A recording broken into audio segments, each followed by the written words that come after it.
या देवी सर्वभूतेषु शक्तिरूपेण संस्थिता नमस्तस्यै नमस्तस्यै नमस्तस्यै नमो नमः। जय माता दी। चैत्र नवरात्रि का आज चौथा नवरात्र है। इस दिन देवी दुर्गा के चतुर्थ स्वरूप यानी कुष्मांडा की पूजा अर्चना की जाती है। देवी कुष्मांडा अपने भक्तों के सभी दुख हरने वाली और सदैव समृद्धि प्रदान करने वाली है। देवी कुष्मांडा मुस्कुराती हुई देवी के नाम से भी विख्यात है।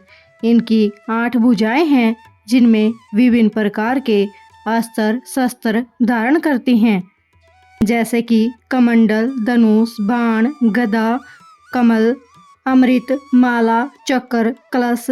कुष्मांडा शब्द 3 शब्दों से मिलकर बना है। इसमें कु शब्द का अर्थ है छोटा और उष्मा शब्द का अर्थ है गर्मी। अंड शब्द का अर्थ है अंडा। परंतु कुष्मांडा देवी का यह नाम भला कैसे पड़ा और किस प्रकार उनकी उपासना की जानी चाहिए, इन सब प्रश्नों के उत्तर हमें आज की इस वीडियो में देखने को मिलेंगे। तो आइए चैत्र नवरात्रि के चौथे दिन पर प्रारंभ करते हैं देवी कुष्मांडा से जुड़ी एक पौराणिक कथा। देवी दुर्गा से जुड़े एक पुराण में कहा गया है कि इस ब्रह्मांड की सृष्टि से पूर्व केवल अंधकार था और उस समय देवी कुष्मांडा ने ही इस ब्रह्मांड की उत्पत्ति की जिसमें हम रहते हैं। लेकिन कुष्मांडा का निवास स्थान कहाँ पर है? कहते हैं कि सूर्य के मूल में देवी कुष्मांडा निवास करती है, या ये कहें कि सूर्य में ऊष्मा और गर्मी वही पैदा करती है। देवी कुष्मांडा जो सूर्य को दिशा प्रदान करती है। जब यह ब्रह्मांड नहीं था तो देवी कुष्मांडा ने अपनी शक्ति से एक छोटा अंड उत्पन्न किया था जो इस ब्रह्मांड में परिवर्तित हो गया। जब देवी कुष्मांडा ने इस ब्रह्मांड का निर्माण किया, सर्वप्रथम उन्होंने अपने 3 नेत्रों द्वारा 3 देवियों को उत्पन्न किया। उनके बाएं नेत्र से देवी महाकाली उत्पन्न हुई जो भयंकर रूप धारण किए हुए थी। उनके दाएं नेत्र से मुस्कुराते हुए महादेवी सरस्वती प्रकट हुई। उनके तीसरे नेत्र से महादेवी लक्ष्मी का उदय हुआ। ये 3 देवियां सबसे पहले जीवन स्वरूप थी। इन 3 देवियों को प्रकट करने के पश्चात देवी कुष्मांडा ने इन तीनों पर अपना दृष्टिपात किया।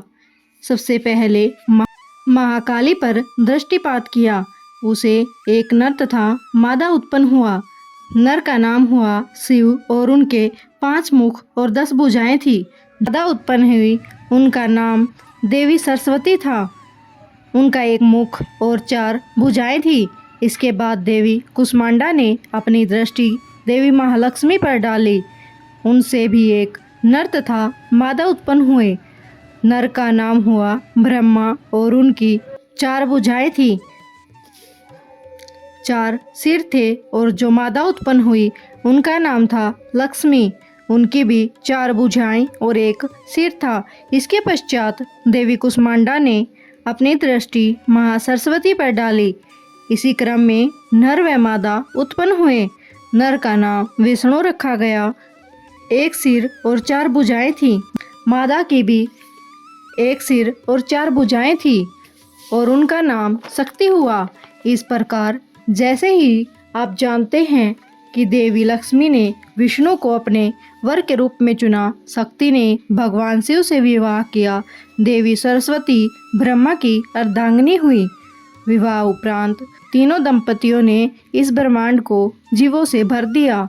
जब ब्रह्मांड में सृष्टि का कार्य पूर्ण हो गया तो देवी कुष्मांडा ने उन्हें पुनः अपने में समाहित कर लिया। इसके पश्चात देवी कुष्मांडा भी ऊष्मा से भरे हुए गोले के रूप में विद्यमान हो गई जो इस संपूर्ण ब्रह्मांड को गर्मी तथा ऊष्मा प्रदान करती है। तो ये थी पुराणों में वर्णित देवी कुष्मांडा की पौराणिक कथा।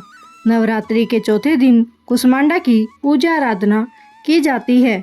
उनकी पूजा के लिए ब्रह्म मुहूर्त में उठकर स्नान इत्यादि से स्वच्छ होकर एक स्थान पर माता का विग्रह स्थापित करें। पश्चात शुद्ध होकर जल और पंचामृत से स्नान करवाएं। इसके बाद माँ कुष्मांडा का सुमरण करके उनको धूप, गंध, अक्षत, लाल पुष्प और सूखे मेवे, सफेद कुमड़ा, फल और सौभाग्य का सामान अर्पित करना चाहिए।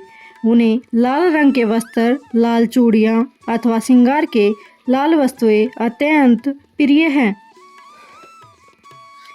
आपको जानकर अति प्रशंसा होगी कि देवी कुष्मांडा का एक मंदिर भारत में भी स्थित है।